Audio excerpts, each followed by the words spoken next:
So, sa pagsisimula po ng ating lingguhang serbisyo ay magsisimula po tayo ng isang panalangin na gaganap din po ni Sister Merly.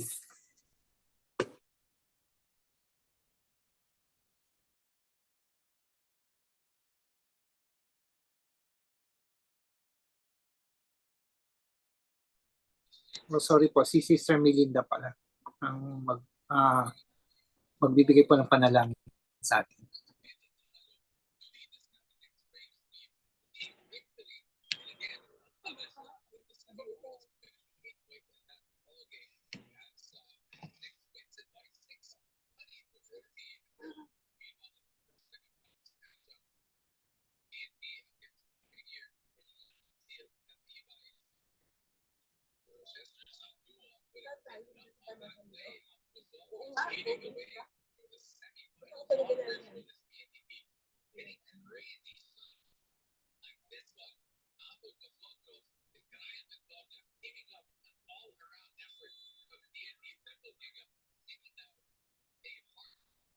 Sister Melinda, kayo na po sis.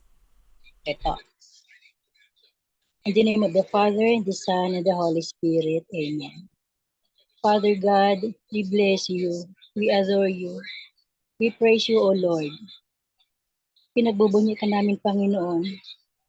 Pinasasalamatan ka namin, Lord, sa lahat po ng mga kabutihan mo po sa amin, Panginoon.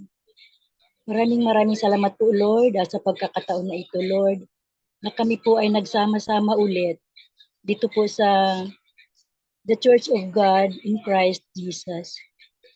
Lord God, maraming salamat po. Kami po ay nagkatipon-tipon, Panginoon, at madinig namin ulit, Panginoon, ang iyong mga banal na salita. Lord, itinataas ko po sa inyo, Panginoon, ang samahang ito. Nawa po na ito ay lumago pa at madagdagan pa po, Panginoon. Ang lahat ng mga sumasali dito, Lord, at nang mamulat sa kanila kanilang mga mata, Panginoon, na sa iyo po ay nakatutok at magsilbi, Panginoon, sa araw-araw, Lord. Maraming salamat po, Panginoon. I-bless mo po ang aming mga pamilya, Lord. Lalong-lalo na po ang family ng bawat isa dito, Panginoon. Family po ni Brother Albert, nawa po, dagdagan mo pa, Lord. Lawakan mo po ang kanyang wisdom, Panginoon, upang maipahayag sa amin ng maliwanag, Lord, ang iyong mga banal na salita. Panginoon, ay tinataas ko din po, Lord, sila sister, mga kapatiran dito, Panginoon. Maraming salamat po. At tinataas ko din po, Panginoon, ang aming bansa, Panginoon. Yung Israel po, nawa po ay maging matahimik na po sila. Patawarin mo kami, Panginoon, sa aming mga pagkakasala. Sa aming mga paulit-ulit, Lord, na pagkakamali. Patawarin niyo po kami, Panginoon. Tulungan mo po kami, Lord, na linisin ang aming mga puso upang sa ganun, Panginoon, maiwasan na ang pagkakamali at pagkakasala, Lord, na paulit-ulit na lang. Maraming salamat, Lord, sa iyong pagmamahal, sa iyong walang hanggang pag-ibig sa amin, Panginoon. Maraming salamat po sa proteksyon, sa guidance, Lord. Maraming salamat po sa good health, Panginoon. Kahit medyo may nararamdaman, may mga karamdaman po kami, Panginoon, pero sa iyo lang po kami, Panginoon, kumakapit. Ikaw ang aming sandalan, Panginoon. Ikaw ang aming healer. Ikaw po ang lahat, Panginoon. Ikaw ang lahat sa amin. At kung wala po kayo, Lord, ay we are nothing, Panginoon. Ikaw ang aming Ama sa langit, Panginoon, na makapangyarihan sa lahat at walang imposible po sa iyo, Lord. Tulungan mo po kami, Panginoon, na linisin ang aming mga puso upang maging karapat-dapat po kami, Lord, sa iyong kaharian, na magsilbi po, Lord, sa iyong maging lingkod po, Panginoon. Maraming salamat po. In Jesus' name, I pray. Amen.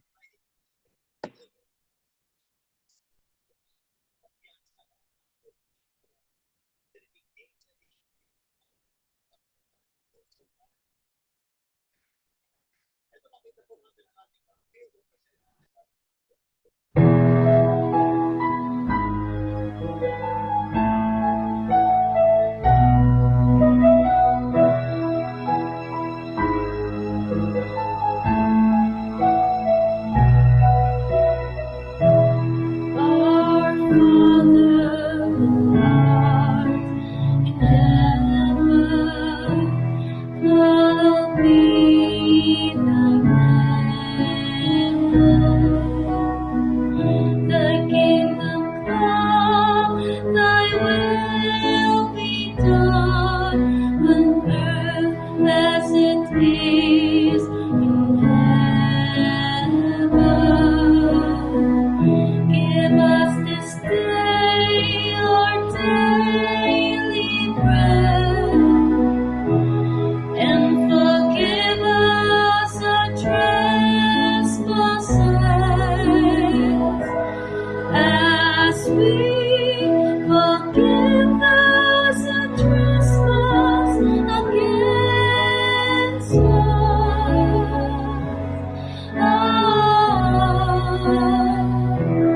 And lead us not into temptation, but deliver us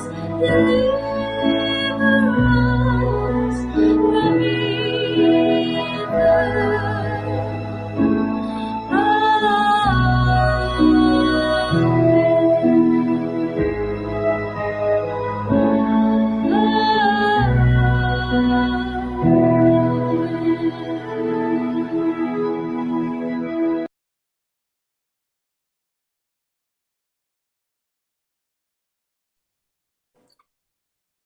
Psalm chapter 1, verses 1 to 6, the way of the righteous and the wicked.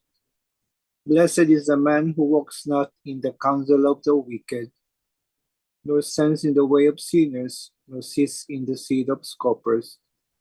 But his delight is in the law of the Lord, and on his law he meditates day and night. He's like a tree planted by streams of water, that yields its fruits in its season, and its leaf does not wither. In all he does, he prospers. The wicked are not so, but are like chaff that the wind drives away. Therefore the wicked will not stand in the judgment, nor sinners in the congregation of the righteous. For the Lord knows the way of the righteous, but the way of the wicked will perish. The words of the Lord. So after this, we'll be going to welcome, before we go to the inspirational talk, we're going to welcome Sister Melinda's husband, Brother Joey. So may we call Brother Joey to introduce himself or say something before Brother Randy give the prayer for him.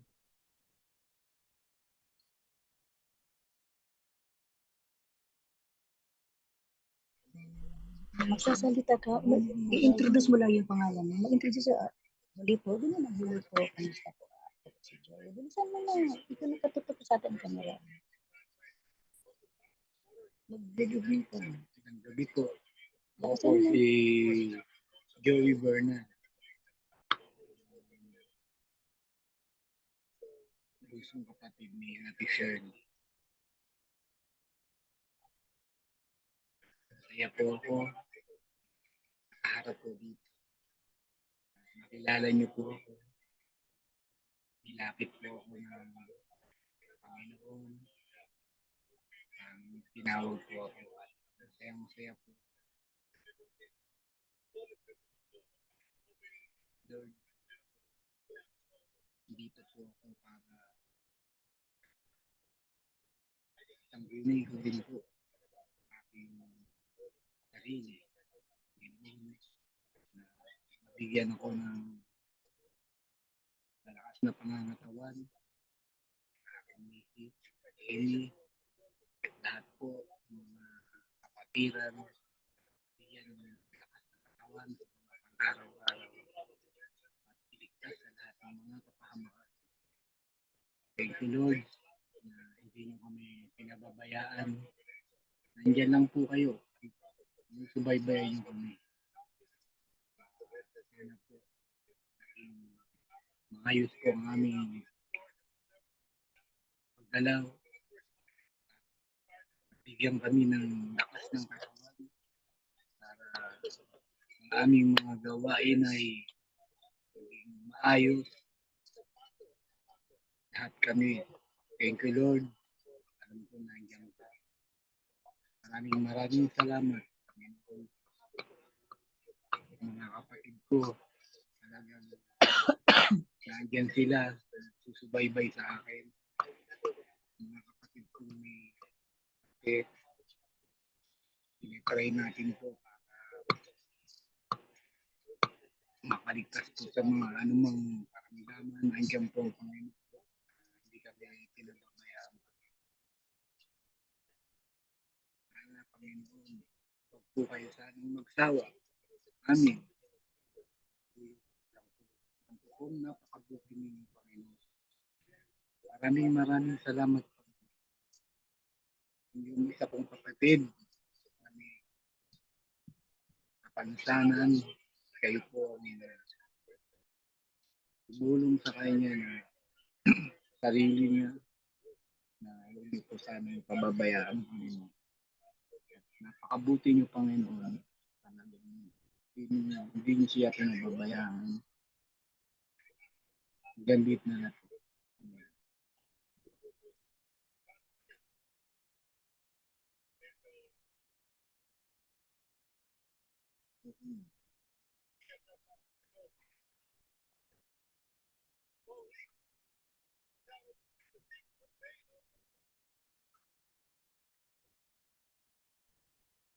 Thank you po, Brother Joey. So may we ask Brother Randy to say a prayer for our newly member of the group, please.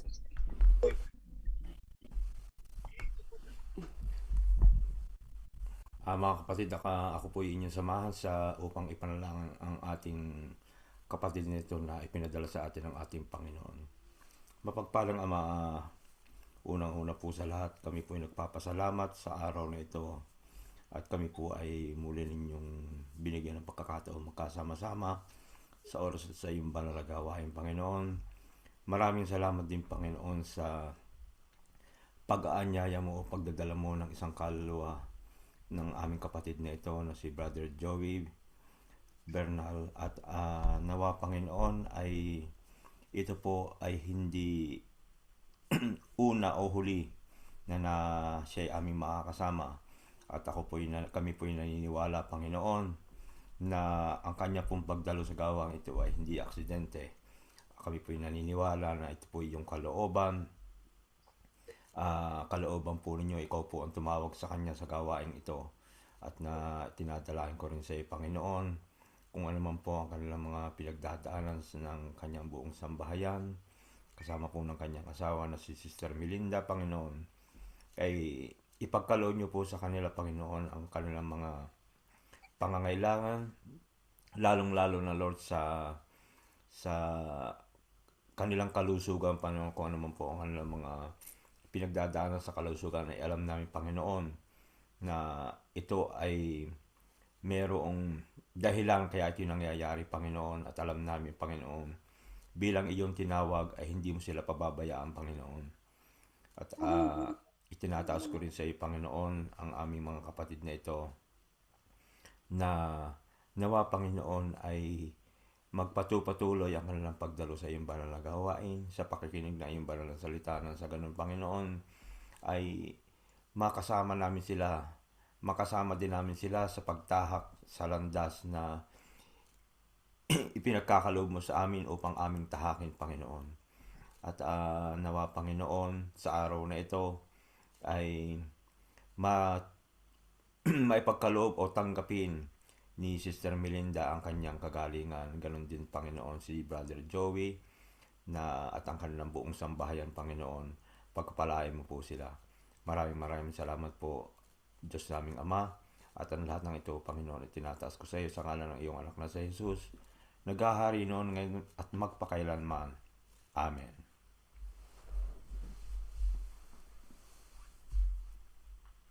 Thank you very much, Brother Randy. So welcome again, Brother Joey. So next will be the inspirational talk of Sister Shirley.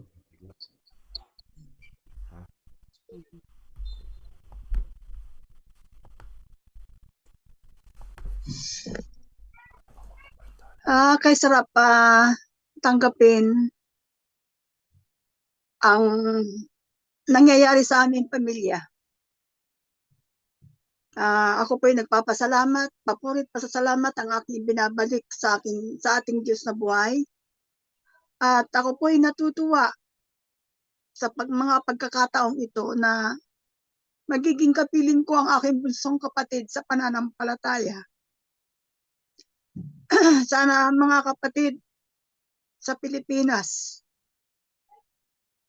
tanggapin ninyo at panindigan ang mga naririnig ninyo sa gawain ito na upang tanggapin ang lahat ng mga pagsubok sa ating buhay.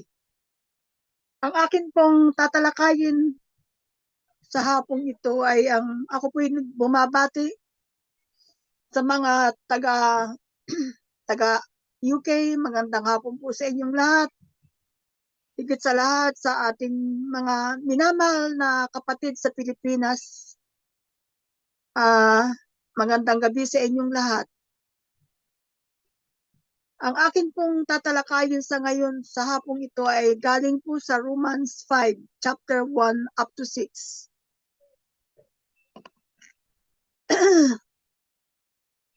Now that we have been put right with God through faith, we have peace with through our Lord Jesus Christ. He has brought us by faith into the experience of God's grace, in which we now live. And so we boast of the hope that we have shared in God's glory. We have also of our troubles because we know that troubles produce endurance. Endurance brings God's approval, and His approval creates hope. And hope does not disappoint us, for the God's pour out His love in our hearts in means of Holy Christ, who is God indeed Son. Sa Tagalog naman po, yamang napawalang sala na tayo dahil sa pananalig sa ating Panginoong Hesukristo. Sa pamamagitan niya ay magkaroon tayong kapanatagan sa harapan ng Diyos. Sa pamamagitan niya ay tinamasa natin ang kagandahang loob ng Diyos at lubos tayong nagagalak sa ating pag-asa na makakasama tayo sa ating mga pagbabata, sapagkat nagagalak tayo sa ating mga pagbabata, sapagkat alam natin ito'y nagbubunga ng katatagan at katatagan ng pagbubunga ng pag-asa. Hindi tayo nabibigo sa ating pag-asa, sapagkat ang pag-ibig ng Diyos ay binubuo, sapagkat ang puso sa pamamagitan ni Espiritu Santo ay pinagkaloob na sa atin. Sa akin pong pagkaunawa sa talatang ito na chapter 5 verses 1 to 5, sa ngayon tayo ay nasa ilalim ng pananalig ng ating Panginoong Hesukristo. Tayo ay magkaroon ng matatag at paniniwala na sumaatin ang katahimikan. Ang ating paniniwala sa ating pananampalataya ay nagbibigay ng magandang halimbawa, at ito ay biyaya at pinagkaloob ng ating Hesukristo. At tayo nabubuhay at nakakaroon ng pag-asa. Tayo nagkaroon ng katuwaan sa pagtanggap ng magandang balita, at ito'y nagbubunga ng magandang buhay ng ating pagkatao. Ang ating pagsisikap ay matututo at nagbibigay ng mabuting pag-asa sa ating buhay. Sa lahat ng ating naisin sa ating buhay ay mayroong kasagutan dahil sa pag-ibig ang Diyos ay pinagkaloob ang walang kabiguan at pag-asa sa ating buhay. Ipinagkaloob ng Panginoon ang lahat ng at ibinuhos ang pag-asa at pagpapala ng ating banal, at ito po ay pinagkaloob ng ating banal na espiritu. Kaya't mga kapatid, ako po ay natutuwa sa mga sandaling ito at ang ating ginagawang ito bilang pakikipag-isa kay Kristo ay hindi po to nawawala ng pag-asa. Sa darating pong buhay natin ay magkakaroon tayo ng matapat na katapat ang ating mga buhay at ang buhay na ito ay tungo sa kaligtasan ng ating kaluluwa. Ano man ang ating gawin at ano man ang mga pagsubok na darating sa ating buhay, ay tanggapin natin. Tanggapin at gawin at upang tayo ay ang ating ang kasagutan nito ay panalangin. At ako po'y nagpapasalamat sa mga sandaling ito. Ang ating mga kabiguan ay pinagdaanan ko. Ang kabiguan ay may nagkaroon ng kasagutan na ang aking pananampalataya ay nagkaroon ng magandang resulta sa aking gandang buhay. At ito po ay patuloy kong gagawin upang tayo ay magkaroon ng buhay na walang hanggan. Kaya nga sinasabi ko sa aking mga kapatid at sa lahat na ang mga dinadaanan nating mga pagsubok, anuman ang ating mga pagsubok, ay tayo maging matapat lamang sa Panginoon. At upang mapaglabanan ang mga nangyayari sa ating buhay, ito po ay hindi ako nawawala ng pag-asa. Huwag tayong mawala ng pag-asa dahil ito po ay isang tunay na patutuo sa aking buhay. Kaya anuman ang ating mga darating na pagsubok sa ating buhay, ating harapin, tanggapin, at manalig ng tapat sa ating Panginoon.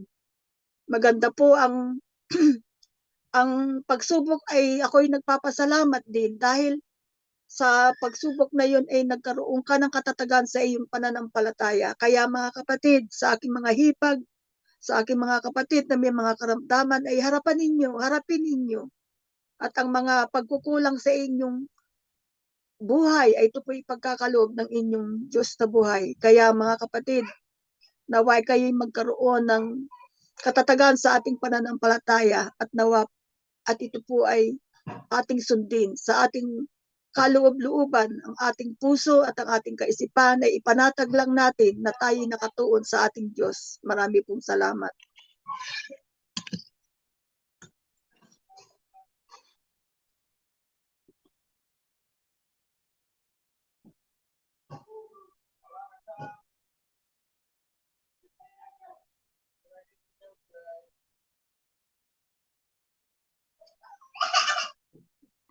Thank you very much po, Sister Shirley. So before we go to the preaching and gospel, we're going to sing the Sikhi first.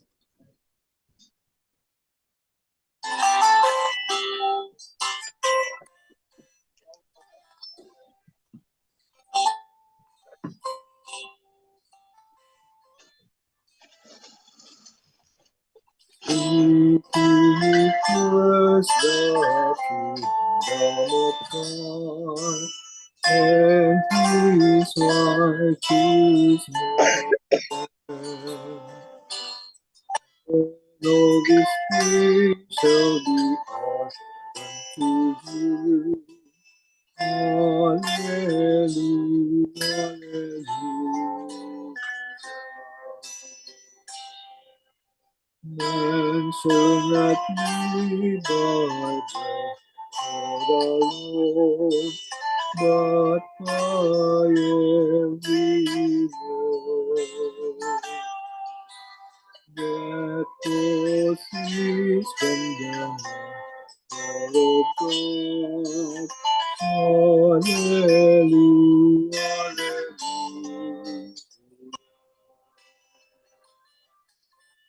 And it shall be given to you. Seek and you shall find. Knock and the door shall be opened to you. Hallelujah, hallelujah.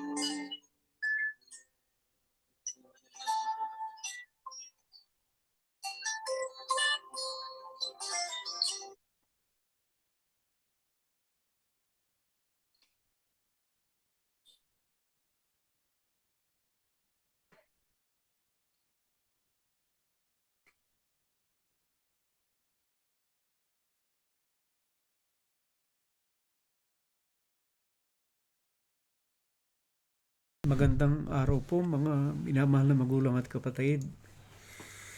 Nagpapasalamat po ako sa Panginoon sa muling pagbibigay sa atin ng napakabuting pagkakataon na tayo magkasama-sama ngayong araw na ito at makapiling natin si Brother Joey na tinawag ng Panginoon upang makaisa natin dito sa gawain ng pag-aaral ng mga salita ng Diyos.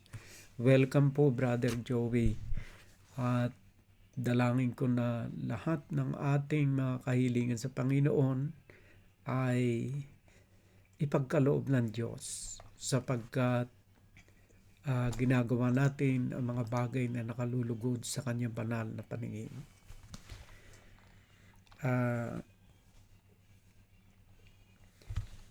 Nais ko pong simulan yung aking pagpapahayag ng salita ng Diyos. Pero bago po pala, nais kong batiin kayong lahat ng magandang gabi sa ating mga kapatiran diyan sa Pilipinas. At ganun din sa ating mga kapatid dito sa UK. Magandang hapon naman. At sa iba-ibang mga kapatid nating nakikiisa sa gawain ito, sa mandako kayo naroroon, ang magandang araw po sa inyong lahat. At dalangin ko na ang kapayapaan ng Diyos ang siyang maghari sa atin at lalong magtumibay ang ating pananalig at pananampalataya sa Kanya. So, nais ko pong simulan yung ating kaunting pag-aaral sa salita ng Diyos mula sa aklat ng 1 Timothy chapter 2 from verse 3 to 4. Verse 3 to 4. 1 Timothy chapter 2 verses 3 to 4.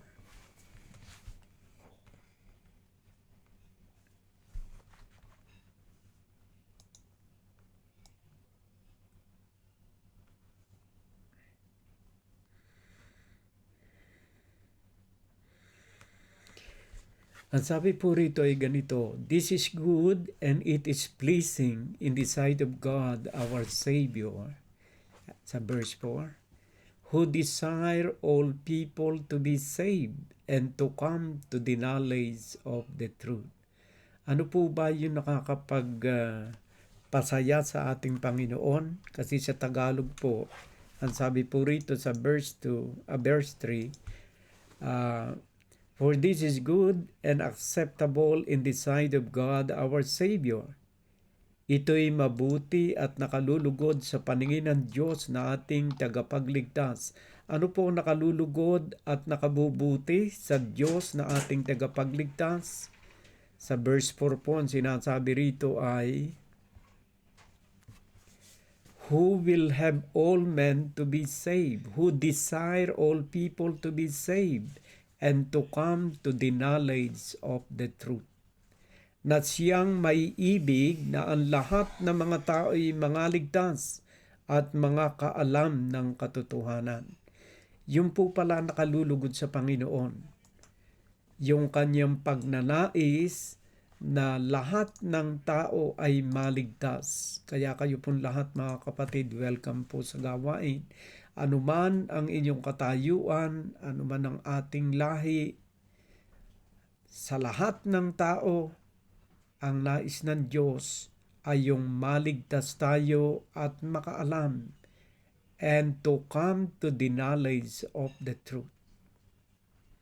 Yan po pala ang layunin ng Diyos. Kaya welcome po. Anuman po ang katayuan ninyo sa buhay, anuman ang kulay ng ating balat, anuman yung ating hitsura, anuman ang ating kasarian, whether babae, lalaki, bakla, tomboy, homosexual, anuman ang ating katayuan, mahal tayong lahat ng Diyos at ang nais niya ay tayo ay mangaligtas at mabatid ang katotohanan.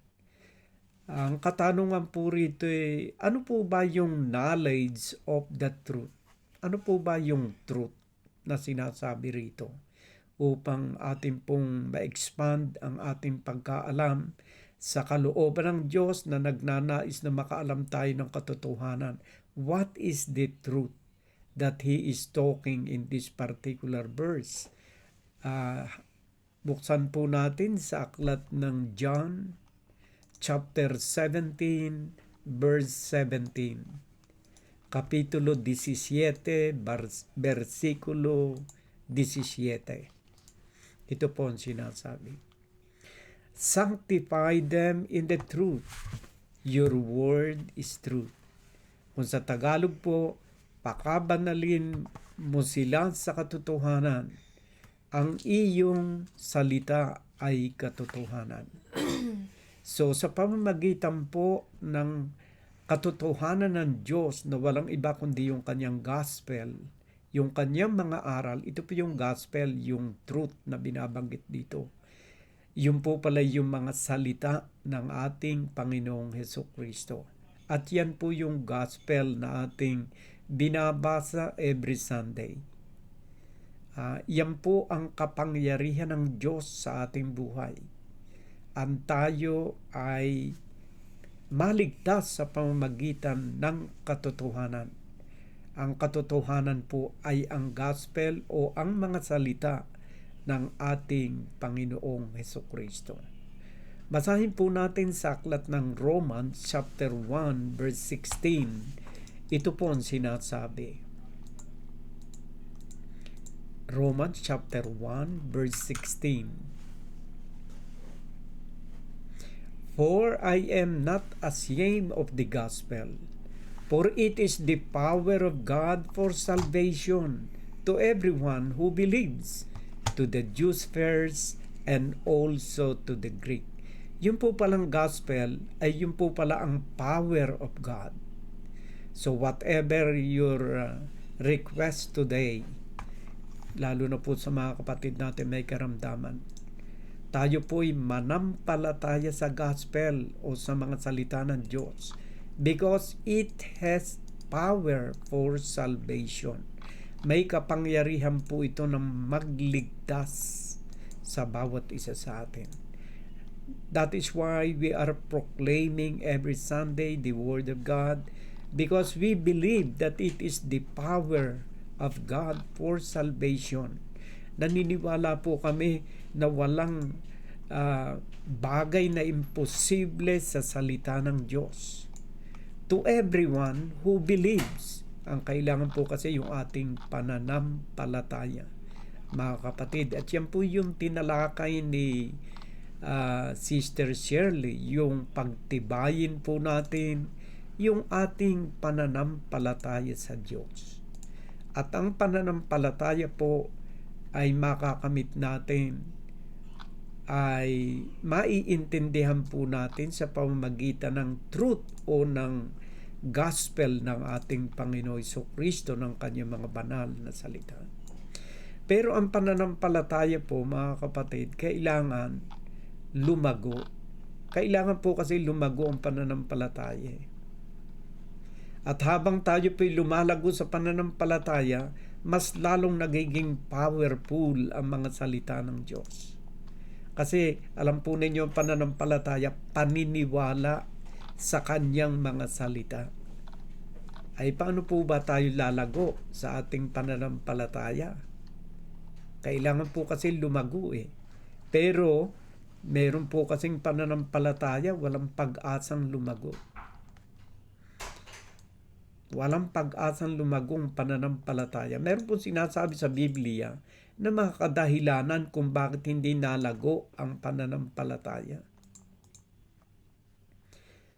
Ang pananampalataya po ay dapat po natin talaga hilingin sa Diyos yung paglago ng ating pananampalataya. Basahin po natin sa aklat ng Lucas chapter 17 verse 5. Ito po ay hiling ng mga apostoles ng ating Panginoon Jesucristo para lumago sila sa pananampalataya. Luke chapter 17 verse 5, it says, "The apostle said to the Lord, increase our faith."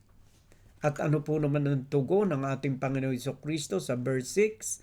And the Lord said, if you had faith like a grain of mustard seed, You could say to this mulberry tree, be uprooted and planted in the sea, and it would obey you. So, naghalimbawa po ang ating Panginoon Jesucristo that if you had faith like a grain of mustard seed, alam po naman natin ang butil na mustasa is the smallest seed. Napakaliit po nito. At kung magkaroon daw po lamang tayo ng ganitong kalaking pananampalataya, is very powerful na eh. You could say to this mulberry tree, yung parang mga, anong tawag dito? Mulberry tree, parang mga blackberry yan eh. You could say to this mulberry tree, be uprooted and planted in the sea, and it would obey you. So very powerful. Maliit lang na pananampalataya, just like a mustard seed. Ito po'y sinabi ng ating Panginoon Jesucristo. So, let us request to our Lord Jesus Christ the way the apostle requested. Ang sabi po niya rito sa verse 5, I'm going to repeat. The apostle said to the Lord, increase our faith. Kailangan pong lumago ang ating pananampalataya. Ay paano po lalago ang ating pananampalataya? Paano po tayo lalago sa pananampalataya? Ang paglago po ng pananampalataya ay ginagawa natin every Sunday. Whenever you are listening the Word of God, gusto ng Diyos, it is the will of God to increase our faith. Sapagkat ang pakikinig po ng salita ng Diyos ang daan sa pag-increase o sa paglaki ng ating pananampalataya. Basahin po natin sa aklat ng Romans chapter 10 verse 17. It is said, Romans chapter 10 verse 17, it says,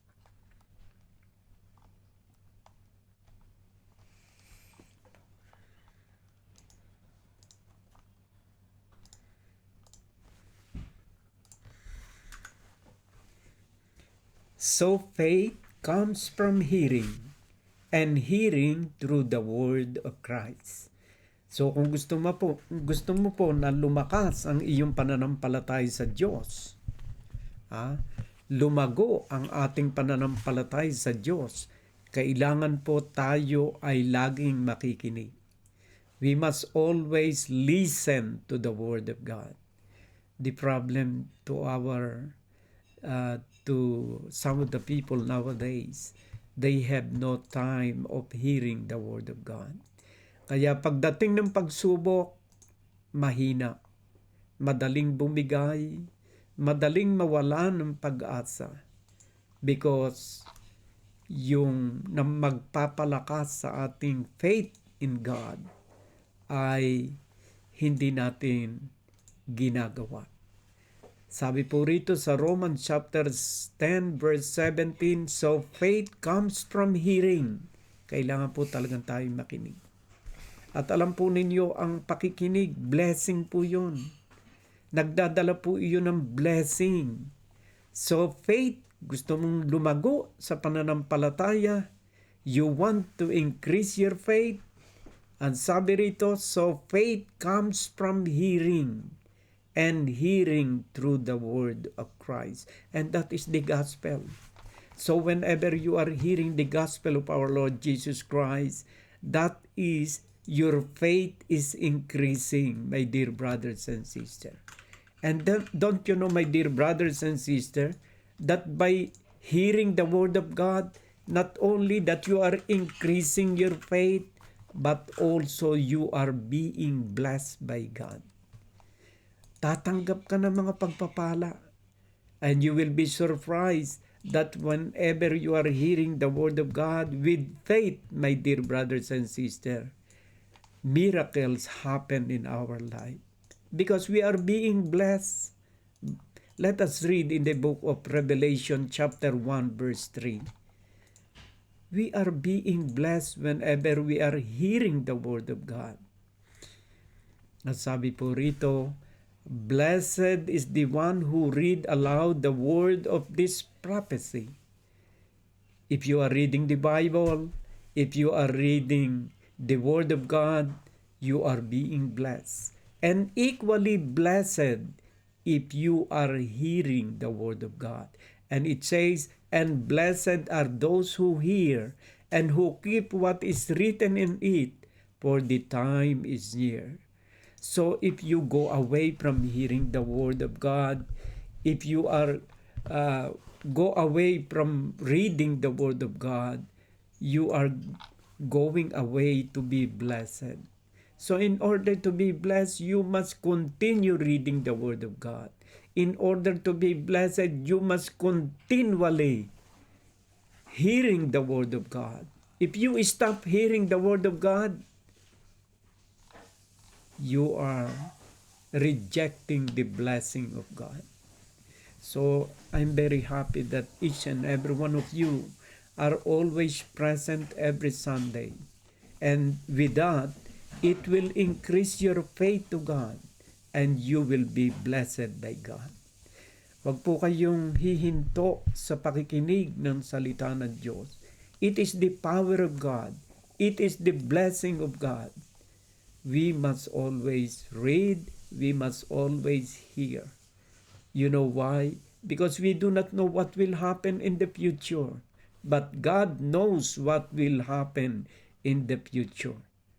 And we will be blessed by God if you will continually hear and read the Word of God. So that is my invitation to each and every one of you. And this is the invitation of our Lord Jesus Christ. Invitation po, especially to those who are having some problem, especially in health, and problems about problems sa trabaho, problems about the family, or whatever problem, dapat po lumapit tayo sa Diyos. Yan po ay imbitasyon ng Panginoon. Basahin po natin sa aklat ng Matthew chapter 11 verse 28.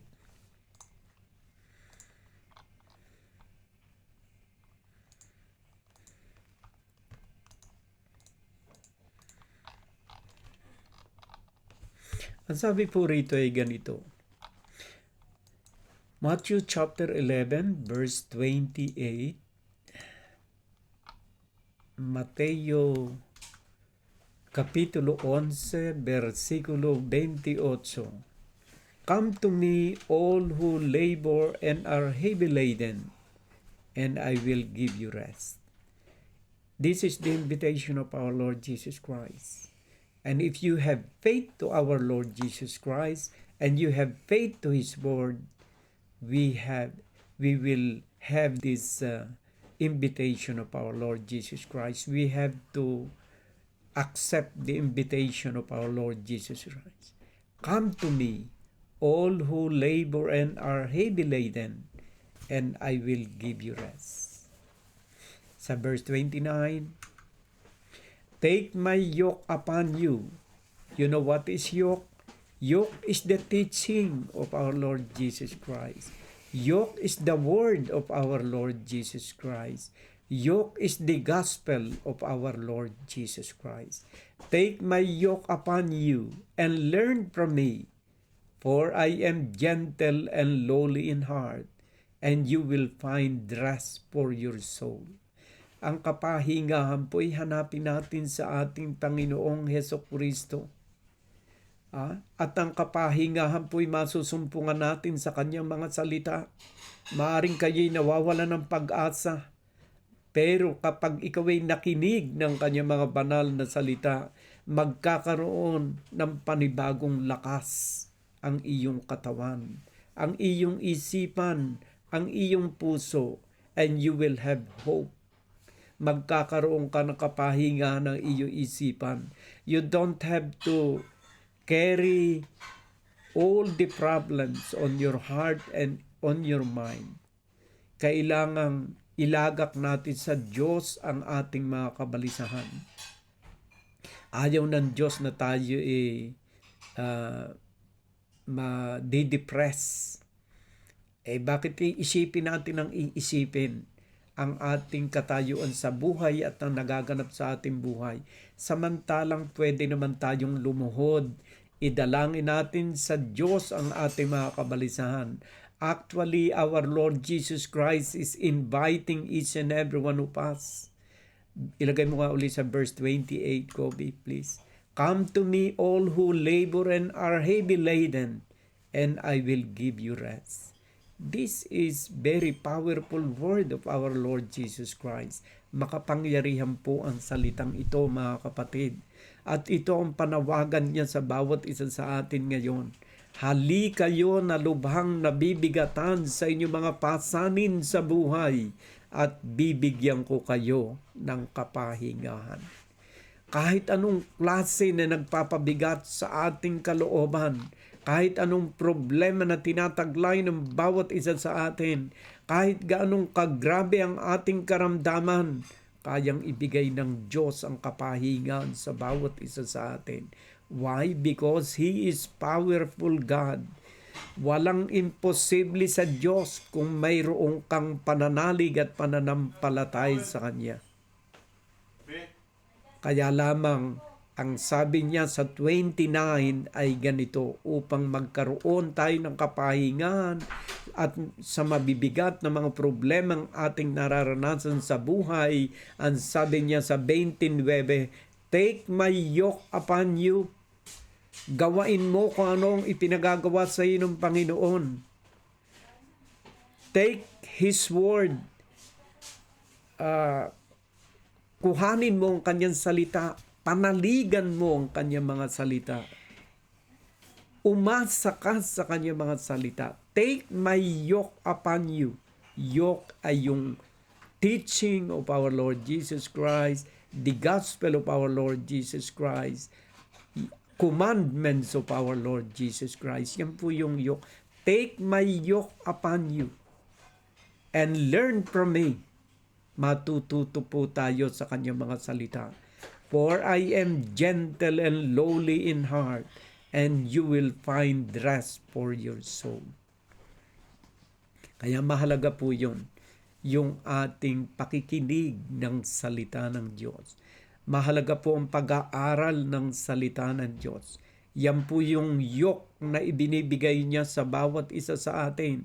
At kapag atin pong tinataglay sa ating puso at sa ating isipan ng kanyang mga salita, it has power. It has power. This is very powerful, my dear brothers and sisters. Katunayan, maraming sinasabi sa Biblia, ipinakikita ng Biblia ang kapangyarihan ng kanyang mga banal na salita. Makapangyarihan po ang salita ng Diyos. Naglalagos ito hindi lamang sa ating pisikal na katawan. Naglalagos ito sa kaibuturan ng ating puso at ng ating kaluluwa.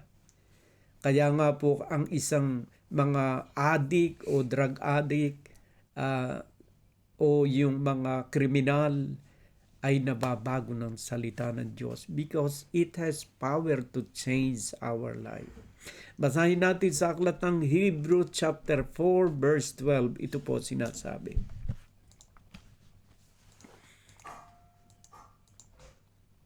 Hebrew chapter 4 verse 12. For the word of God is living and active, sharper than any two-edged sword, piercing to the division of soul and of spirit, of joints and of marrow, and discerning the thought and intention of the heart. I'm going to read it in Tagalog, in Hebrew, Hebrew chapter 4, verse 12. Ang sabi po rito,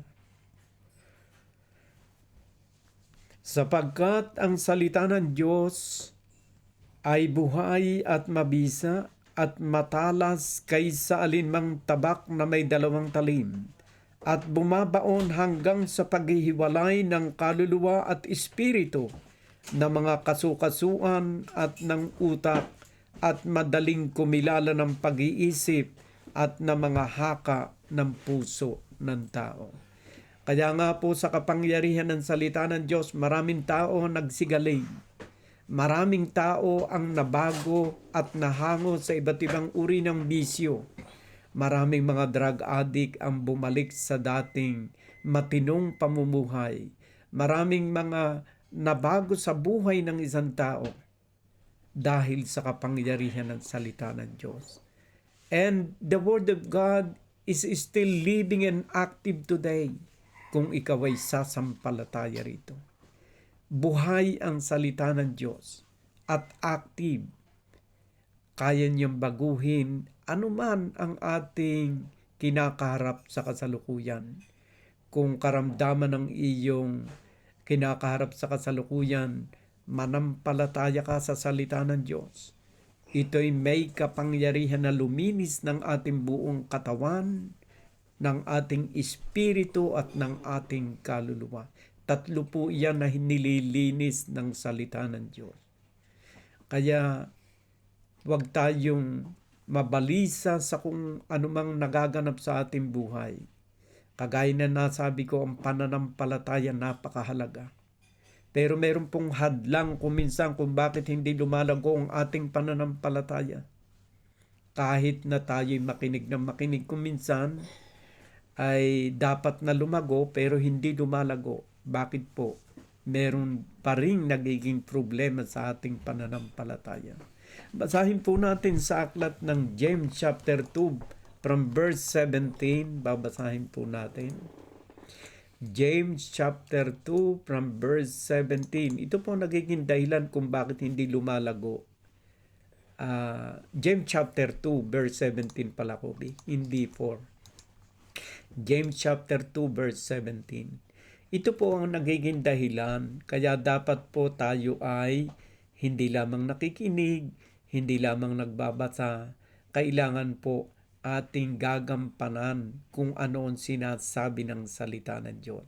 Ang sabi po rito ay ganito, so also faith by itself, if it does not have work, is dead. Tuloy, 18. But someone will say, you have faith and I have work. Show me your faith apart from your works, and I will show you my faith by my works. 19. You believe that God is one. You do well. Even the demon believe and shudder. Do you want to be shown, you foolish person, that faith apart from works is useless? 21. Was not Abraham our father justified by works when he offered up his son Isaac on the altar? You see that faith was active along with his work, and faith was completed by his work. Kailangan po kasi talaga ang pananampalataya sa Diyos may lakip na gawa. Pero siya rin po naman nakikilo sa bawat isa sa atin kung tayo may pananampalataya. Ang ating mga ginagawa, tutulungan tayo ng Diyos. At makukumpleto ang ating pananampalataya sa pamamagitan ng ating gawa, nakasama ang Diyos sa ating buhay. Kasama ang Diyos sa ating buhay sapagkat i-guide niya tayo sa pamamagitan ng kanyang banal na salita. At habang tayo'y gumagawa sa ating kalakipang ating pakikinig ng salita ng Diyos, nagiging kompleto ang ating pananampalataya. Kagaya niyan, ang iba nating mga kapatid ay may karamdaman. Kailangan natin ng pananampalataya. Pananampalataya na mayroong kalakip na gawa. Kaya tayo nagpapatingin sa doktor. At ang doktor na may sinasamahan ng kapangyarihan ng Diyos upang makumpleto ang kagalingan ng bawat isa sa atin. Nagpapasalamat ako sa Diyos at kayo'y patuloy na nakikinig sa kanyang mga banal na salita. Ang pananampalataya ay dapat pong may kalakip na gawa upang ito'y lumago, upang ito'y magkaroon ng kapangyarihan sa ating buhay. Tama ang makinig ng salita ng Diyos, pero higit na tayong pagpapalain kung ating ilalakip sa ating mga gawa ang mga salita na ating naririnig sa ating buhay. It will be more stronger and powerful in our life if we will commit ourselves to the gospel or to the teaching of our Lord Jesus Christ. Yan po yung gawa na kailangan.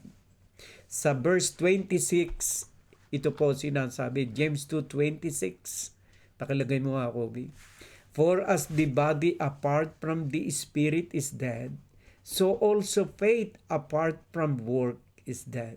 So upang ang ating pananampalataya hindi patay, upang ang ating pananampalataya lumago, upang ang ating pananampalataya sa Diyos ay magkaroon ng kapangyarihan, kailangang may lakip na gawa. Sapagkat meron pong mga ipinagagawa ang Diyos sa mga taong nananampalataya sa Kanya. Hindi lamang po tayo basta sasampalataya. Gagawa po tayo. At ang ipinagagawa niya ay yung tayo'y makaisa sa kanyang gawain. Makaisa sa kanyang gawain. Yung mag-anyaya tayo ng ating mga kaibigan sa gawain ito'y isang uri na ng napakadakilang gawain upang ang ating pananampalataya sa Diyos ay lalong samahan niya ng kapangyarihan. Kagaya na nasabi ko, anuman ang ating katayuan sa buhay, makapangyarihan ng Diyos at kaya niyang gawain ang mga bagay na ating hinihiling. Ngunit hinihingi niya na kailangang isabuhay natin ang ating pananampalataya sa Kanya. Na ang ibig sabihin, dapat nating isabuhay ang kanyang mga turo at ang kanyang mga aral. At anumang bagay na ating hilingin, kahit nga po hindi natin hilingin, ibibigay ng Diyos ang ating mga pangangailangan sa ating buhay. Basahin natin sa aklat ng Ephesians chapter 3 verse 20 and the following. Ephesians chapter 3 verse 19-20. Pakilagay mo ako.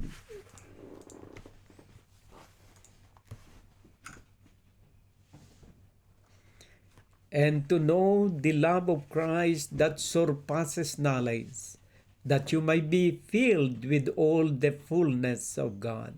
And 20. Now to him who is able to do far more abundantly. Take note of this, my dear brothers and sisters. Now to him who is able to do far more abundantly than all that we ask or think, according to the power at work within us. So higit pa po sa ating maiisip ay ipagkakaloob ng Diyos sa bawat isa sa atin. Maaring humihiling kayo ng hanap buhay, pero hindi natin nakikita napakaraming bagay pang binibigay ng Diyos. Your good health, your good relationship to other people, yan po'y mga blessing na kuminsay hindi natin hinihiling. Pero kasamang nakapackage po yan ay pinagkakaloob ng Diyos sa bawat isa sa atin. So, kaya po niya ibigay kahit yung mga bagay na hindi natin hinihiling. Alam ng Diyos. Sabi nga sa Biblia, alam ng Diyos yung mga bagay na ating hihilingin, hindi pa man lumalabas sa ating bibig. Alam ng Diyos. Basahin po natin sa aklat ng Matthew chapter 6 verse 8. Ito po sinasabi. Matthew chapter 6 verse 8.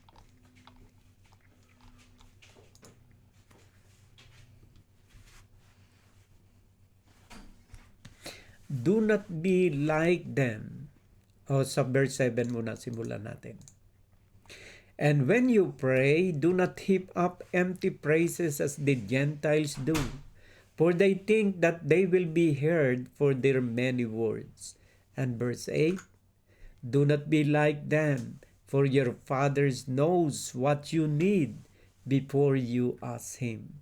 Hindi pa nga po natin hinihiling sa Diyos pagka ikaw ay mayroong pananampalataya sa Diyos at ikaw ay sumusunod sa kanyang kalooban, hindi pa man lumalabas sa ating bibig. Alam na ng Diyos kung ano ang ating hihilingin.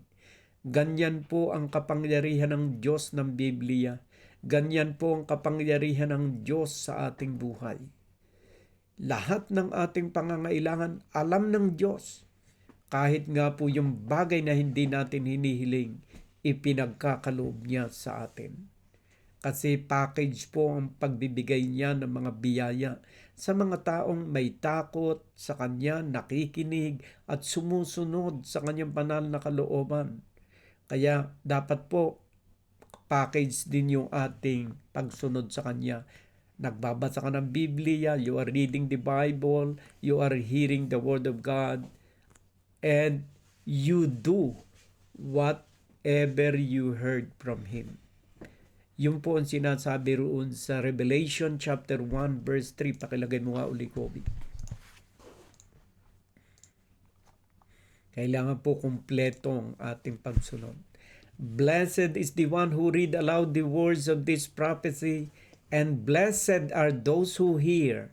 Equally blessed po yung the one who read and the one who hear, and who keep what is written in it. Kailangan po yung ating narinig, yung ating binasa, we have to keep it into our heart. We have to put into practice what we read and what we hear. Why? For the time is near. Sapagkat mahalaga po yun sa Panginoon. So kagaya na nasabi ko sa inyo, ang salita po ng Diyos ay makapangyarihan.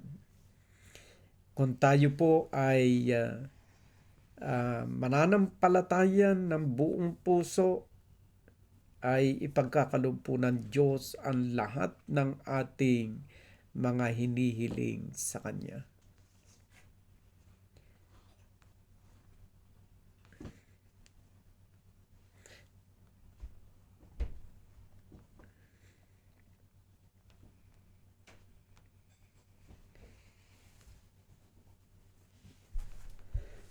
So, kailangan po yung ating pananampalataya. Kasi ang mga salita po ng Diyos, kagaya na nasabi ko na nga, ay makapangyarihan. Kailangan po ang ating pananampalataya mag-increase.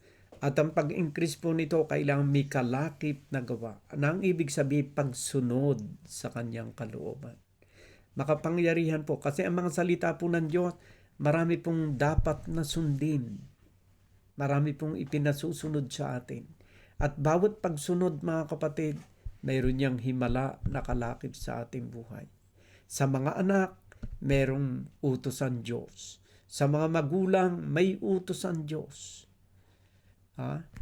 Sa mga may karamdaman, kailangan may utos ang Diyos at tayo'y manampalataya ng walang pag-aalinlangan. Kailangan po walang pag-aalinlangan ng ating pananampalataya. Basahin po natin sa Aklatan James chapter 1 verse 5 and the following. James chapter 1 from verse 5 and the following. Ito po, kailangan po wag tayong maglalagay ng kahit kaunting duda. Ang sabi po rito, if any one of you lack wisdom, let him ask God who gives generously to all without reproach, and it will be given him. Verse 6, but let him ask in faith. Yung ating pong paghiling, kailangan may pananampalataya na ipagkakaloob ng Diyos ang ating hinihiling. But let him ask in faith, with no doubting, for the one who doubts is like a wave of the sea, that is driven and tossed by the wind. 7. For that person must not suppose that he will receive anything from the Lord. He is a double-minded man, unstable in all his ways. So dapat po hindi tayo double-minded man. Do not harbor any doubt in your heart. We must completely believe about the power of the gospel of our Lord Jesus Christ. dapat nating panaligan ang salita ng Diyos. Kung kayo po'y handa ng manalig sa salita ng Diyos na aking babasahin, ang kagalingan po ay sa atin sa araw at sa oras at sa araw na ito, mga kapatid. Let us read in the book of Matthew chapter 19 verse 26. Jesus Christ is the one speaking in this particular verse. And we need faith, my dear brothers and sisters. Our Lord Jesus Christ declares, "But Jesus looked at them and said, with man, this is impossible. But with God, all things are possible." If you have faith in this particular word of our Lord Jesus Christ, you can ask anything right now. Kung gusto mo ng kagalingan, siya makagagawa ng mga bagay na imposible sa tao, pero walang imposible sa Diyos. If you believe in this word of our Lord Jesus Christ, which is very powerful, that is given to you today, you will be healed. Sapagkat because it has the power to save you. Ito'y may kapangyarihan na iligtas ka. Uulitin ko ulit, mga kapatid, but Jesus looked at them and said, with man, this is impossible. But with God, all things are possible. Wala pong imposible sa Diyos, mga kapatid. Kaya niyang gawain ang mga bagay na imposible sa tao. Wala pong imposible sa Diyos. So,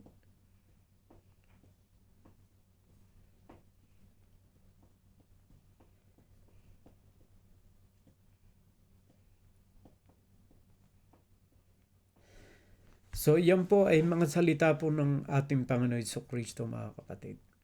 Inaanyayahan ko kayo lagi makinig sa pag-aaral lagi ng kanyang mga banal na salita. Marami pong mga bagay na nais ng Diyos na ipinagagawa sa bawat isa sa atin.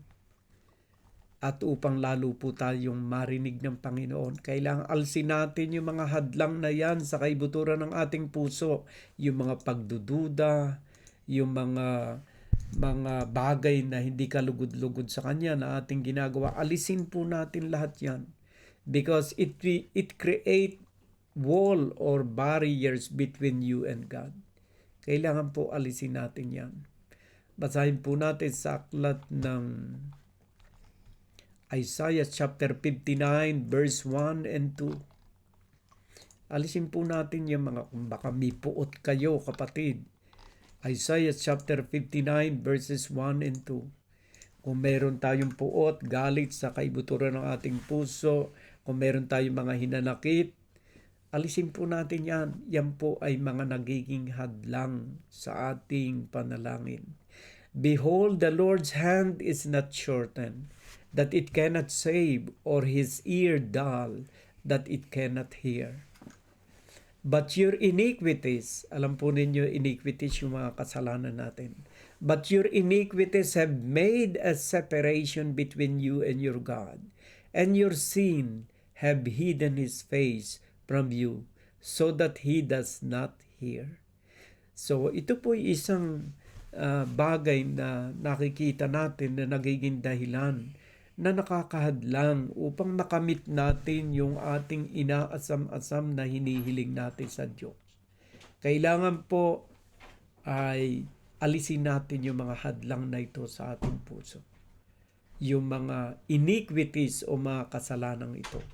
Maaaring nagtataglay tayo ng galit, ng puot, ng hinanakit, ng hindi pagpapatawad, ng mga bisyo sa ating buhay. Alisin po natin ito so that wala pong hadlang sa ating komunikasyon sa Diyos. Sapagkat ito po ay nagsisilbing pader. It becomes barrier between you and God. So we have to repent all of this. at makakamit natin ang ating mga hinihiling sa Diyos. Yung ating pong pagsisisi, mahalaga po yun mga kapatid.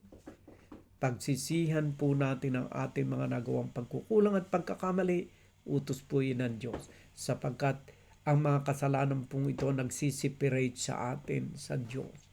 Alisin po natin yan at tayo ay makipagkasundo sa Panginoon. Isaiah chapter 1 verse 18, ito po ang sinasabi.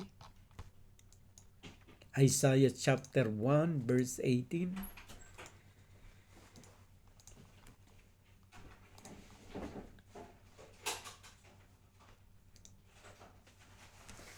Come now, let us reason together, says the Lord. Though your sins are like scarlet, they shall be as white as snow. Though they are red like crimson, they shall become like wool. So tayo po ay inaanyayahan ng Diyos na tayo po ay lumapit sa presensya niya. Ilagak po natin yung mga bagay na hindi kalugod-lugod na ating nagagawa. Panahon na po para ating aminin sa harapan ng Diyos yung mga bagay na nagiging hadlang upang makamit natin yung katugunan sa ating mga kahilingan. Maaring may problema ka sa iyong pamilya, may problema ka sa iyong health o sa kalusugan, may problema ka sa iyong hanap buhay, anumang uri ng mga problema na ating kinakaharap, ilagak natin lahat ito sa Diyos. Ang sabi ng Diyos, come now. Lumapit tayo sa presensya ng Diyos. Let us reason together. Ating idaing sa Kanya kung ano man ang ating nararanasan. Says the Lord, though your sins are like scarlet, isuko natin lahat sa Diyos. They shall be as white as snow. Though they are red like crimson, they shall become like wool. Ito po'y mga buhay na salita ng Diyos. Ito po'y makapangyarihang salita ng Diyos. At sa verse 19, ito po ang sinasabi, if you are willing and obedient, kung tayo po ay magkukusa na lumapit sa Kanya, hindi tayo napipilitan lamang, at tayo po ay magiging masunurin, you shall eat the good of the land. If you are willing and obedient, mahalaga po yung ating pagkukusa, mahalaga po sa Diyos yung ating pagsunod. You shall eat the good of the land. Kakamti natin yung mga pagpapalang ninanais ng Diyos na ibigay sa atin. Huwag po kayong mawawala ng pag-asa dahil sa Diyos laging may pag-asa. Basahin po natin muli ang binasa ni Sister Shirley, Romans chapter 5 from verse 1 to 6. Ito po ang sinasabi sa sulat ni Saint Paul sa mga tiga-Romans. Romans chapter 5 from verse 1 to 6. Ito po sinasabi. Therefore, since we have been justified by faith, we have peace with God through our Lord Jesus Christ. Tayo po ay nagkakaroon ng kapayapaan kung tayo po ay napapatunayan we are justified by faith. Yung faith natin na may kalakip na gawa, yung faith natin na walang pag-aalinlangan, yung faith natin na pananampalataya sa Kanyang banal na salita na kung ano man ang nais niya na baguhin sa ating buhay, sinusunod natin. We are obedient to follow the teaching of our Lord Jesus Christ. Magkakaroon tayo ng kapayapaan. Therefore, since we have been justified by faith, we have peace with God through our Lord Jesus Christ. And verse 2,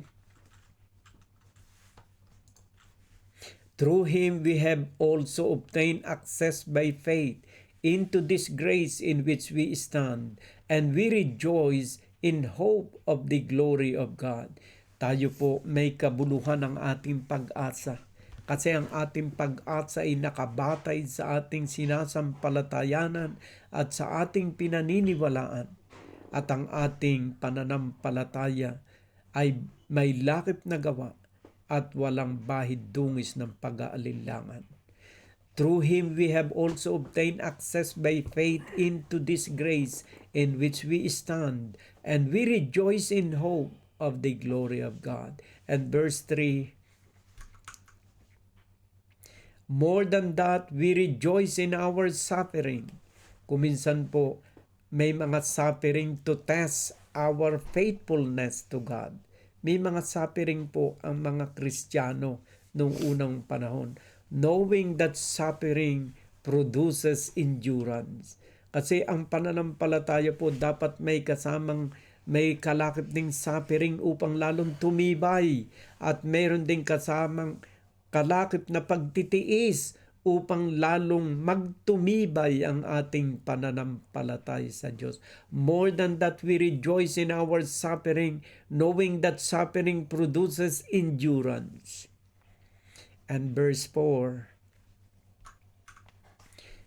and endurance produces character, and character produces hope. Tayo po'y nag-i-endure sa pagsunod natin sa kalooban ng Diyos. Dati kang lasinggero, tinitiis mo na huwag kang uminom ng alak. You endure too much because you want to change. You want to be obedient to the Word of God. Endurance produces character. Nababago po ang ating pag-uugali. Naaalis yung masasamang pag-uugali. Dati ikay magagalitin, hindi ka na magagalitin. Dati ikaw ay palautos, ngayon hindi ka na palautos. Binabago ang ating character. And that it needs endurance. Kailangan po ng pagtitiis. And the character produces hope. At kapag tayo'y nababago ng mga salita ng Diyos, nagbubunga ito ng malaking pag-asa sa ating buhay. At ano po yung ating inaasahan? Buhay na walang hanggan, mga kapatid. Romans chapter 5, verse 5. Verse 5, Kobe. And hope does not put us to shame, because God's love has been poured into our heart through the Holy Spirit who has been given to us. Ang pag-asa, hindi tayo binibigo. Wala pong nabibigo sa umaasa sa Diyos. Maring tayo umaasa sa tao. Maraming kabiguan kapag tao ang ating inasahan, sapagkat may limit at may hangganan na magagawa ng tao. But I would like to tell you, my dear brothers and sisters, kung ang ating pag-asa ay nasa Diyos na makagagawa ng mga bagay na hindi kayang gawain ng tao, nasa tama ang ating pag-asa at hindi tayo mabibigo sa ating inaasahan. Because God's love has been poured into our heart through the Holy Spirit who has been given to us. Hindi tayo pinababayaan ng Diyos. Ang Diyos nagpapadala ng mga anghel upang tayo ay samahan at ilayot iligtas sa lahat ng uri ng kapahamakan. At higit sa lahat, siya nagpapadala ng banal na Espiritu sa mga taong may takot sa Kanya upang tayo ipagsanggalang, upang tayo ay bantayan, upang tayo ay palakasin maging sa gitna ng mga pagsubok sa ating buhay. At sa verse 6, ito po ang sinasabi, for while we were still weak, at the right time, Christ died for the ungodly. Lagi ninyong tatandaan, ang mga kasalanan na ating mga ginawa nung una pa, lahat yan ay may kapatawaran. Dahil namatay si Kristo alang-alang sa bawat isa sa atin. Namatay siya upang tayo ay bigyan ng isang buhay na ganap at isang buhay na kasiyasya. Dinala rin niya sa krus ng Kalbaryo ang ating mga karamdaman. Basahin po natin sa aklat ng Isaiah chapter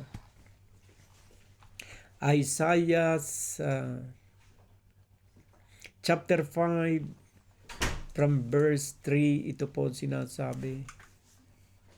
Hindi pa. Isaiah chapter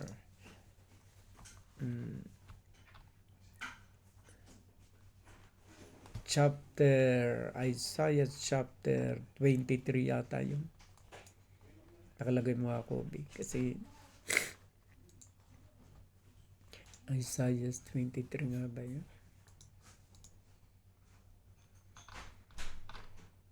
No. Nalimutan ko na sa Isaiah chapter. So, Basahin na lang natin mga kapatid yun. Sinabi sa aklat ng 1 Peter chapter 1 verse 22-23. Pakilagay mo nga, Kobe. 1 Peter chapter 1 from verse 22. Having purified your soul by your obedience to the truth for a sincere brotherly love, love one another earnestly from a pure heart. 23. Since you have been born again, not of perishable seed, but of imperishable through the living and abiding word of God. 24. For all flesh is like the grass, and all its glory like the flower of grass. The grass wither, and the flower falls. But the word of the Lord remain forever. And this word is the good news that was preached to you. But the word of the Lord remains forever. And this word is the good news that was preached to you. Ito pong mga salitang ito ng Diyos nating binabasa every Sunday ay ito po'y mananatili magpakailanman. At ito ang mabuting balita na ipinapahayag sa inyo ngayong araw na ito upang pagtibayin yung ating pananalig at pananampalatay sa Diyos. My dear brothers and sisters, dalangin ko sa Diyos na anuman ang ating mga kahilingan sa Kanya ay makamit ng bawat isa sa atin. Ako po'y humihiling ng buong puso at kaluluwa sa Diyos na ang lahat ng ating mga kapatiran, lalo na po yung may mga pinagdadaanan sa kanilang mga kalusugan, ay ipagkaloob ng Diyos ang lubusang kagalingan at manumbalik ang dati nating kalusugan. Panghawakan po natin ng matibay ang kanyang mga pangako. Ang imposible sa tao ay hindi imposible sa Diyos. At doon po sa aklat ng Numbers chapter 23 verse 19. Numbers chapter 23 verse 19. Ito po sinasabi.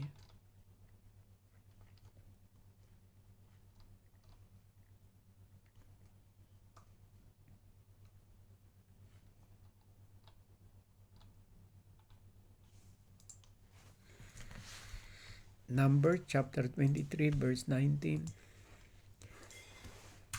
Sabi po ay ganito, God is not man that he should lie, or a son of man that he should change his mind. Has he said, will he not do it? Or has he spoken, and will he not fulfill it? May kapasidad ang Diyos at higit pa sa kapasidad na magawa niya lahat ng kanyang sinasabi. Kung tayo po ay mananampalataya sa Kanya. Manampalataya po tayo ng walang pag-alinlangan. Hindi po tao ang nangungusap sa pahina ng mga Biblia, kundi ang Diyos na siyang gumawa ng langit at lupa. Kung ang universe ay nalagyan niya ng kaayusan at ang bawat planeta ay kumikilos ayon sa itinakdang lugar ng Diyos na gumawa ng langit at ng lupa. Napakaliit natin kung ihahambing tayo sa universo na ginawa ng Diyos. Napakaliit ng ating mga kahilingan upang hindi natin makamit. Kung tayo ay susunod sa Kanyang kalooban, tayo ay mananalig sa Kanya. Ipagkakaloob niya ng lahat ng ating mga hinihiling. Mula sa kanyang mga latay tayo nagsigaling. Isaiah chapter 53 from verse 3 and the following. Pakibasa mo mga Kobe. Isaiah chapter 53 from verse 3 and the following.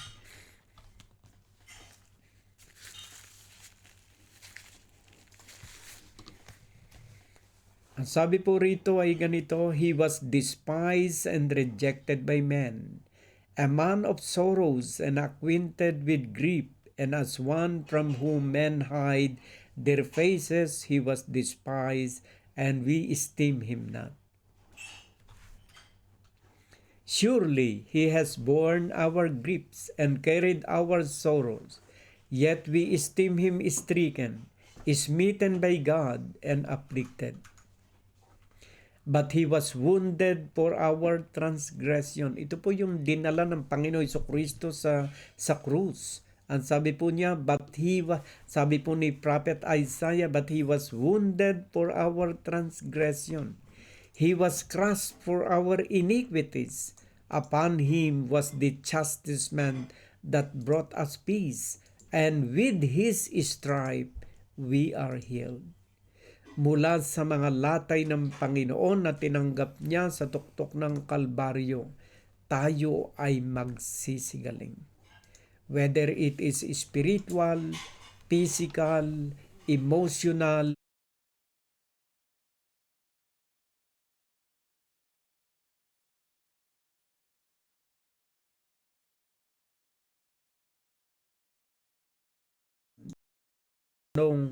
kailangan tayo magkaroon ng isang matibay na pananampalataya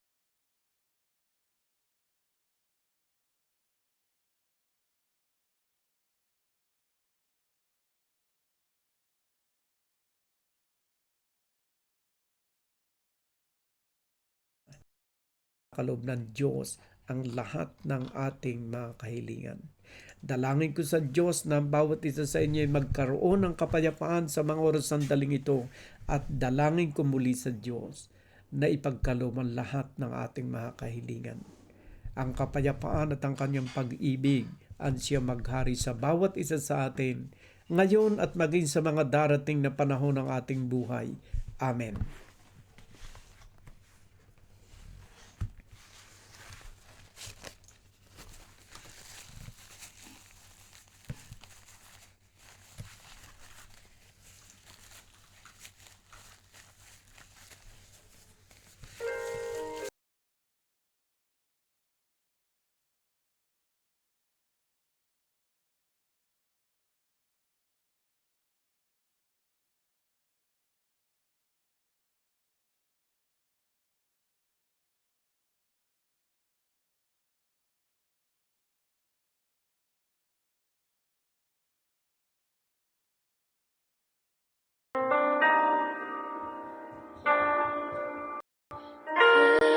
This is my desire to honor you, Lord, with all my heart. I worship you.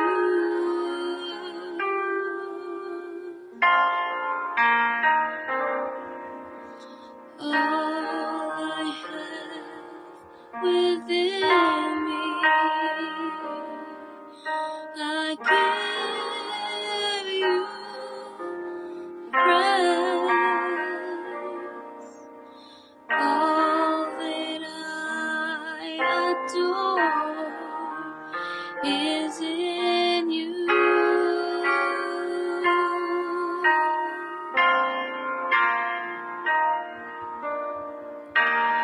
Lord, I give you my heart, I give you my soul.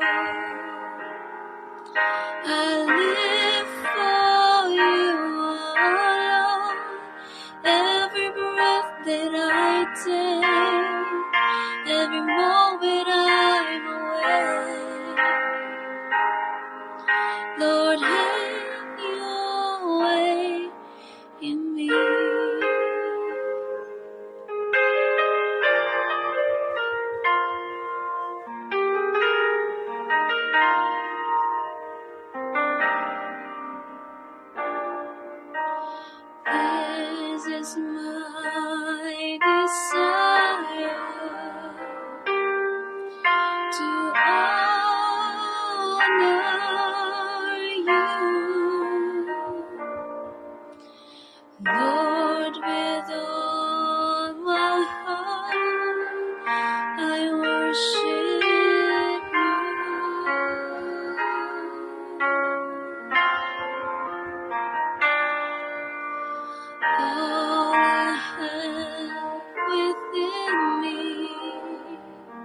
every moment I'm away. Lord, have your way in me. Lord, I give you my heart, give you my soul. I live for you alone. Every breath that I take, every moment I'm away. Lord, have your way in me. Lord, I give you my heart, give you my soul. I live for you alone. Every breath that I take, every moment I'm away. Lord, have your way in me.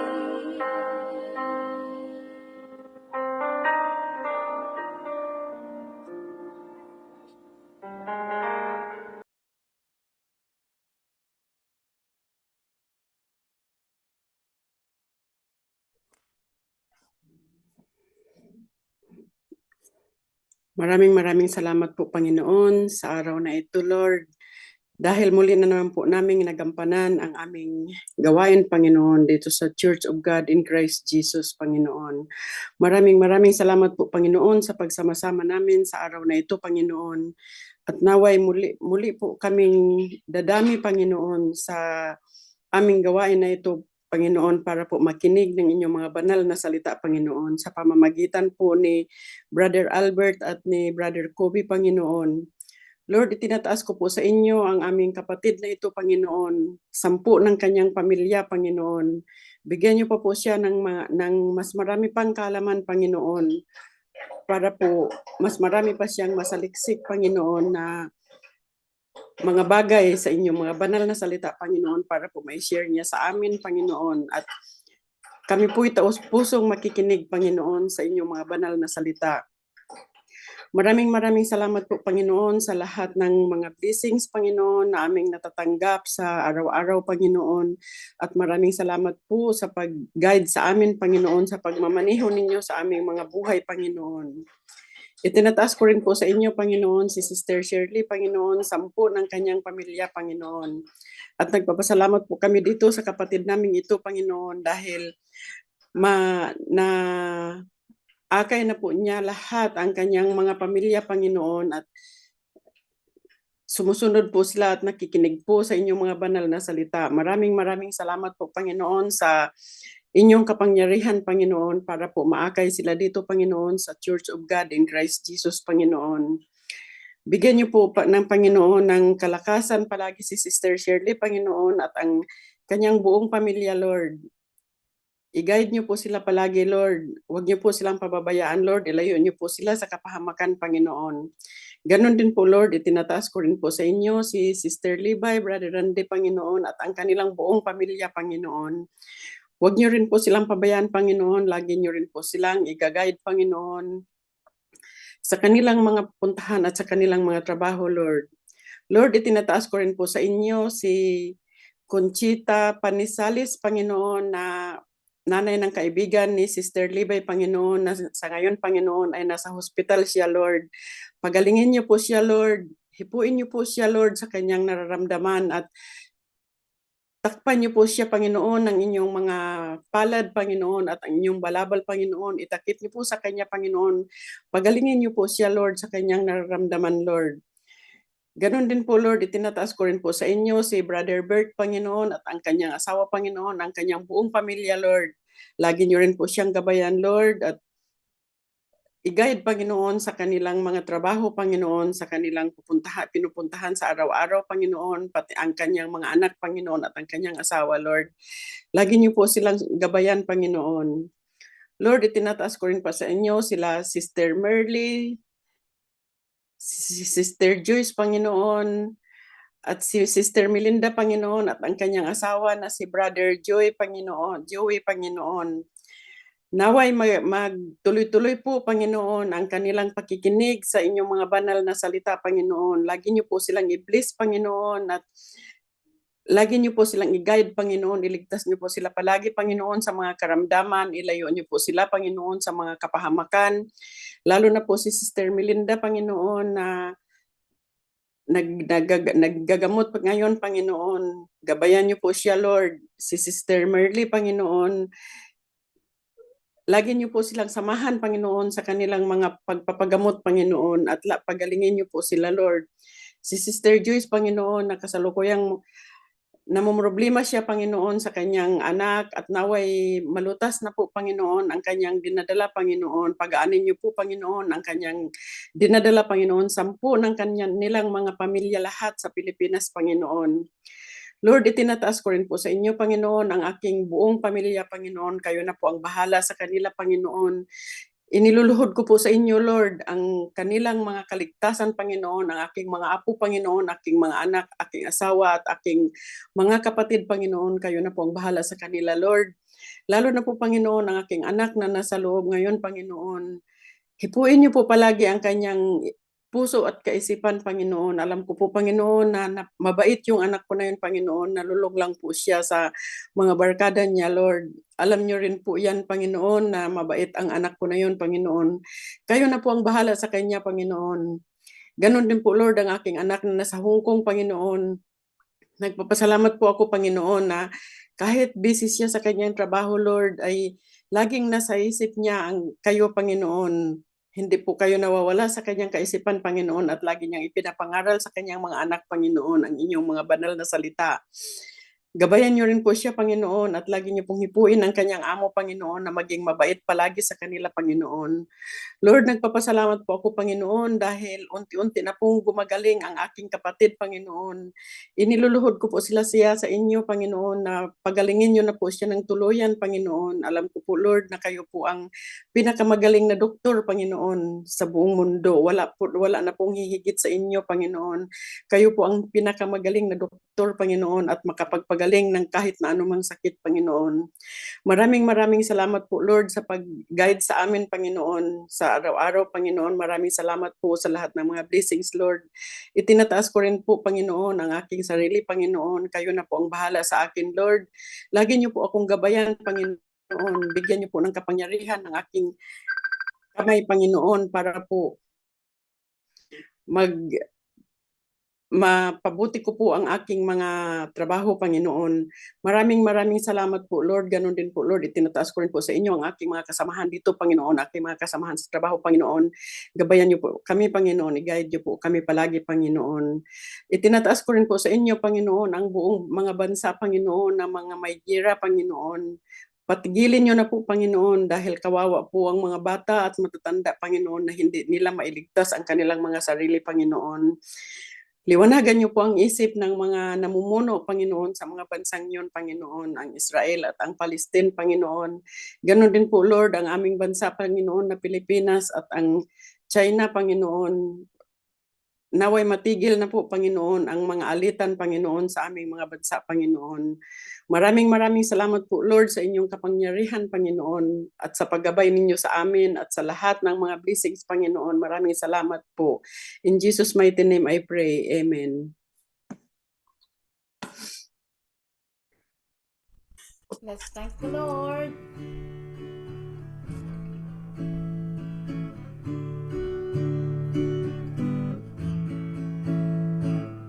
I come before you today, and there's just one thing that I want to say. Thank you, Lord. Thank you, Lord, for all you've given to me, for all the blessings that I cannot see. Thank you, Lord. Thank you, Lord. With a grateful heart, with a song of praise, with an outreach heart, I will bless your name. Thank you, Lord. just want to thank you, Lord. Thank you, Lord. I just want to thank you, Lord. Thank you, Lord, for all you've done in my life.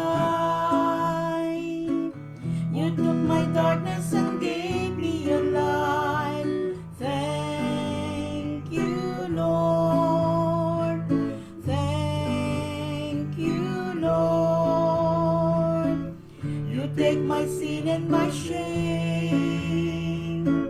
You took my sickness and healed all my pain. Thank you, Lord.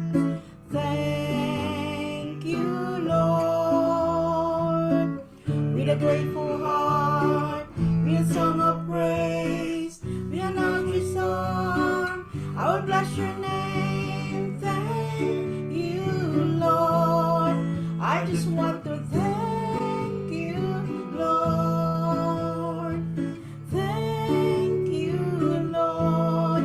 I just want to thank you, Lord. Thank you, Lord. God bless us all. Thank you very much for to everyone who attended today's service, and hope to see you again next Sunday for another service to the Lord. Thank you very much, everyone. Have a blessed day.